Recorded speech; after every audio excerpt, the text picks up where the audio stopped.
Hello everyone, welcome to Gagan the deserving India. दोस्तों, आज हम बात करेंगे वैसे आर्किटेक्चर के बारे में या फिर स्कल्पचर के बारे में जो कि चर्चा में बना हुआ है या फिर न्यूज़ में बना हुआ है, जहां से यूपीएससी के प्रीलिम्स में क्वेश्चन पूछने की संभावना काफ़ी ज़्यादा है। 2024 की मैं बात कर रहा हूँ।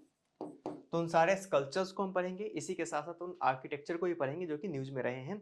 इसी के साथ साथ हम करेंट अफेयर्स की चीज़ों को स्टैटिक के साथ जोड़कर भी देखेंगे, जिससे कि आपको पता है यूपीएससी का नेचर या फिर यूपीएससी का आदत कि वो स्टैटिक की चीज़ों को करेंट की चीज़ों के साथ लिंक करता है फिर पूछता है। जैसे कि अभी आपने देखा होगा, सोमनाथ टेम्पल एक क्लासिक एग्जाम्पल है जो उसने पूछा था।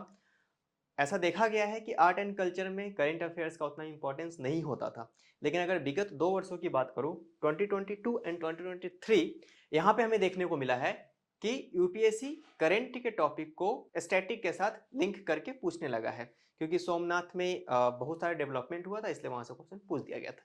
तो चलिए उन सारे टॉपिक्स को डिस्कस करेंगे जहां से क्वेश्चन पूछने की संभावना बहुत ज्यादा हो गई है यूपीएससी में।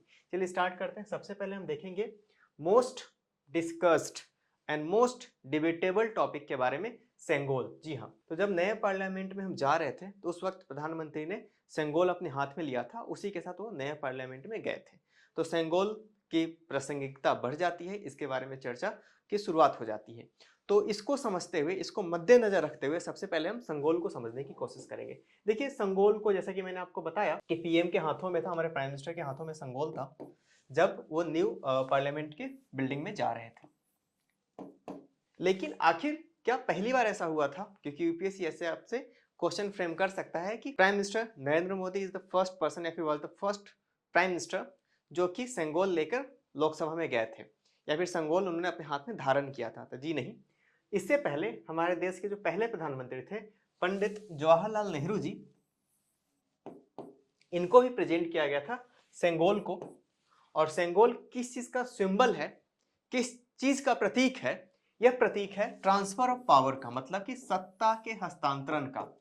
अब ये सत्ता का हस्तांतरण कहां से आया, इसका सेंगोल के साथ क्या संबंध है, उसको तो हम बाद में देखेंगे। लेकिन सबसे पहले हम ये समझने की कोशिश करते हैं कि क्या कब की यह बात है जब सेंगोल हमारे देश के पहले प्रधानमंत्री पंडित जवाहरलाल नेहरू जी ने धारण किया था। तो वह समय था 14 अगस्त 1947, और ये डेट आपको बहुत अच्छे से याद होगा, क्योंकि इंडियन हिस्ट्री में, या फिर मैं यूं कहूं कि मॉडर्न इंडियन हिस्ट्री में बहुत ही इंपॉर्टेंट डेट साबित होता है। ये वही डेट था जब ब्रिटिश इंडिया के हाथों से हमें सत्ता सौंपी गई थी और हम सेल्फ रूल हम लोगों ने स्टार्ट किया था, और हम लोग स्वाधीनता के तरफ, आगे की तरफ बढ़ गए थे।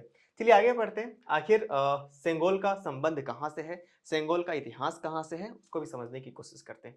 देखिए, ये जो टर्म है, तमिल का टर्म सेमई, जिसका मतलब होता है राइटनेस, मतलब अच्छाई। इसी के साथ साथ इसमें नंदी जी भी बनी हुई है, जिसका मतलब होता है सिंबल ऑफ जस्टिस, न्याय की प्रतीक। तो आपको दो टर्म सेमाई और नंदी से बना है संगोल, जिसका मतलब होता है सत्ता का हस्तांतरण। अब यूपीएससी आपसे ये भी क्वेश्चन पूछ सकता है, सेंगोल का संबंध किस एंशिएंट हिस्ट्री के किस राजवंश से रहा है? तो आप बताएंगे कि सेंगोल का संबंध रहा है चोला डायनेस्टी से। तो आपको ये भी याद रखना है, चोला एम्पायर से। तो सेंगोल के संबंध में 3-4 चीजें आपको याद रखनी है। पहली बात ये, इसमें आप नहीं जाएंगे, इतना करंट अफेयर नहीं पूछेगा यूपीएससी, ये स्टेट पीसेस के लिए आप छोड़ दीजिए। जो इंपॉर्टेंट बात है वो आपको याद रखना है कि प्राइम मिनिस्टर नरेंद्र मोदी पहले प्राइम मिनिस्टर नहीं थे जिन्होंने संगोल हाथ में धारण किया था। दूसरा, सेंगोल का क्या मतलब होता है, ट्रांसफर ऑफ पावर।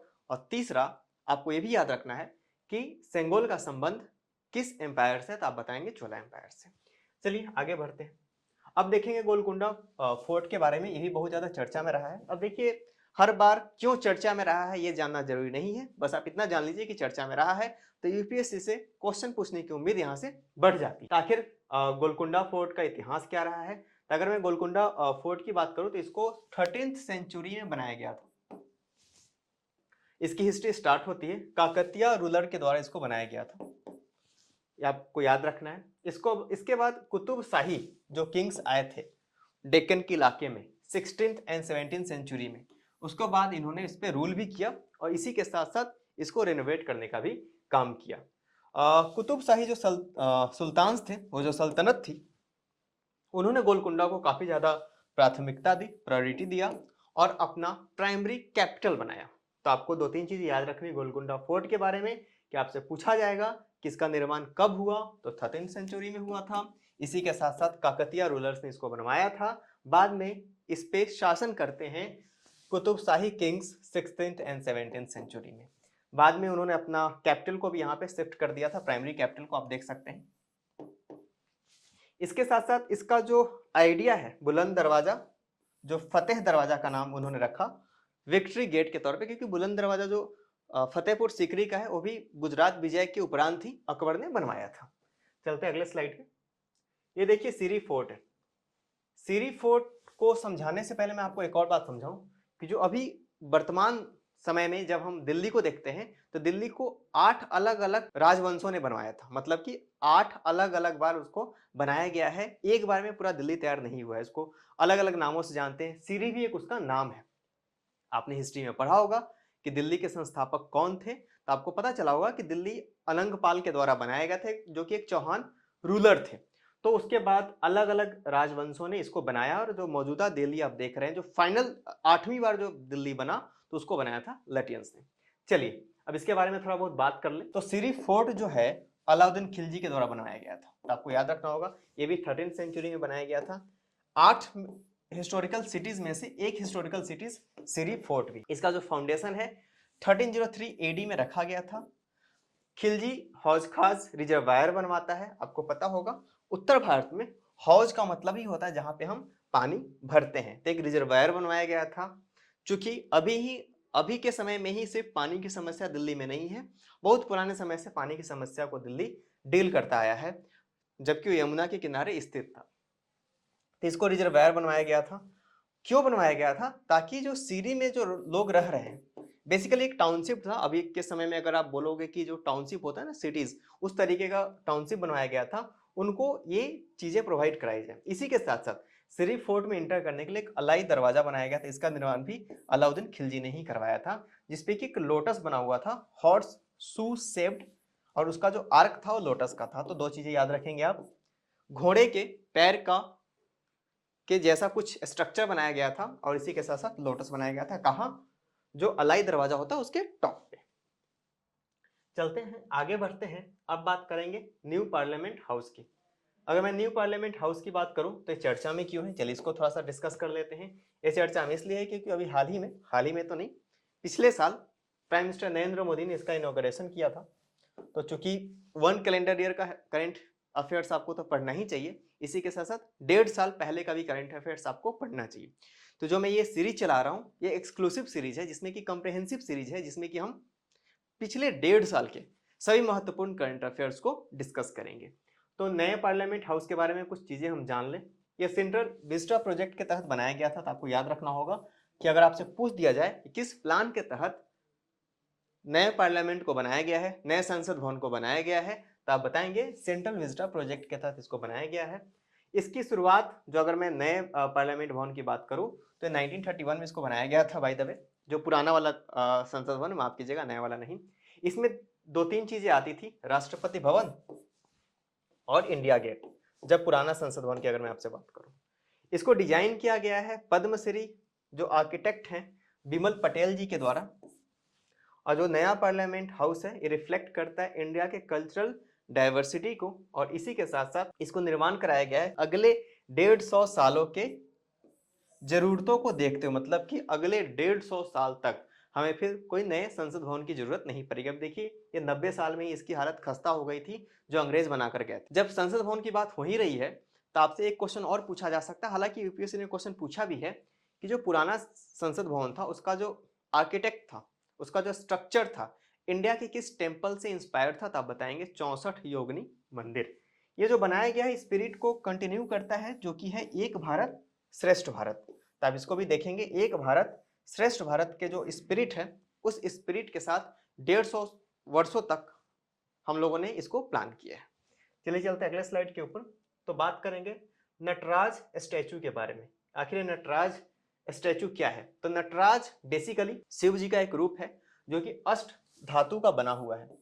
न्यूज में क्यों है मैं बता दूंगा आपको, उसमें कोई बहुत बड़ी बात नहीं है। आपको यह समझना ज्यादा जरूरी है कि आखिर नटराज स्टैचू है क्या, इसका संबंध किस एम्पायर से है। तो आपको पता होना चाहिए कि नटराज अष्ट धातु का बना हुआ है, मतलब कि ऑक्टो एलॉय है, 8 अलग अलग धातुओं से मिलकर बनाया गया है। वो धातु कौन कौन से, खैर इसकी कोई खास जरूरत है नहीं, लेकिन आप जान लीजिए नॉलेज के लिए, gold, silver, copper, lead, zinc, tin, iron और मरकरी।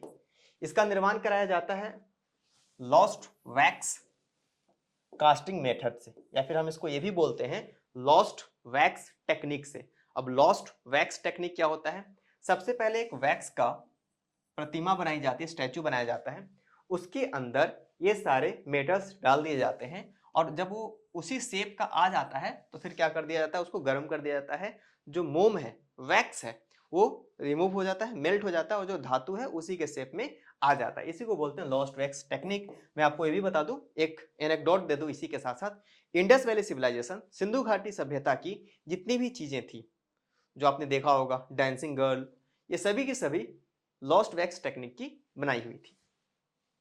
चलिए, नटराज का क्या मतलब होता है भाई, लॉर्ड ऑफ डांस, और ये सिंबलाइज करता है क्रिएशन और डिस्ट्रक्शन की। जब हम बात करते हैं अपने माइथोलॉजी में, अपने पुराणों में, तो हम बोलते हैं कि शिव जी निर्माता भी हैं, विध्वंसक भी हैं।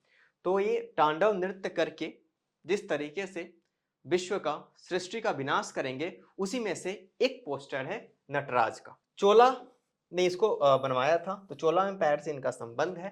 शिवा को एक नटराज के रूप में देखा था, और अपने जिसको बोलते हैं ना कुल देवता, फैमिली डेटी के रूप में उन्होंने इनको कंसिडर किया था। चलिए चलते अगले स्लाइड के ऊपर। अब यहां हम बात करेंगे statue of oneness. Statue of oneness की बात करेंगे। आदि गुरु शंकराचार्य, जो कि अद्वैत वेदांत के फाउंडर थे 8th सेंचुरी में, इनकी प्रतिमा को बोला गया है स्टैच्यू ऑफ वननेस। इनका जन्म कहां हुआ था, कलाडी, जो कि केरला में। स्टैच्यू जो है ओमकारेश्वर में लगाया जाएगा, जिसको बोला गया है स्टैच्यू ऑफ वननेस। ये सिंबलाइज करता है उनके टीचिंग के, उनके नॉन डुअलिज्म को। ये बहुत ही इंपॉर्टेंट फिलोसफी है। किसी का अगर फिलोसफी या फिर पॉलिटिकल साइंस ऑप्शनल होगा तो उन्होंने जरूर पढ़ा होगा अद्वैतवाद, जिसको कि अद्वैतवाद बोलते हैं। आदि गुरु शंकराचार्य का बहुत ही महत्वपूर्ण एक फिलोसफी है। इसी के साथ साथ कुछ और स्टैट्यूज को भी हम देख लेते हैं। इंपॉर्टेंट जो भी स्टैट्यूज हाल के दिनों में बने हैं उनके बारे में थोड़ी बहुत जानकारी ले लेते हैं। तो इस तरफ हम उन स्टैच्यू के नाम को देखेंगे, उसी के साथ किन के लिए बनाया गया, किन को डेडिकेट किया गया वो देखेंगे, और लोकेशन देखेंगे। पीटी के हिसाब से आपको ये 3 चीजें जानना बहुत ज्यादा जरूरी है। सबसे पहले हम बात करेंगे स्टैच्यू ऑफ यूनिटी की। आप लोगों ने सुना ही होगा, सरदार वल्लभ भाई पटेल, केवड़िया गुजरात में नर्मदा के तट पे इसको बनाया गया है। काफी इंपॉर्टेंट है, इस फैक्ट को आप लोगों को जान लेना चाहिए। हालांकि इसके जो आर्किटेक्ट थे उनका नाम था पद्मश्री रामचंद्र सुतार। अगर मैं बात करूं स्टैच्यू ऑफ इक्वालिटी की, तो संत रामानुज जी की जो स्टैच्यू है उसको हम लोग बोलते हैं स्टैच्यू ऑफ इक्वालिटी।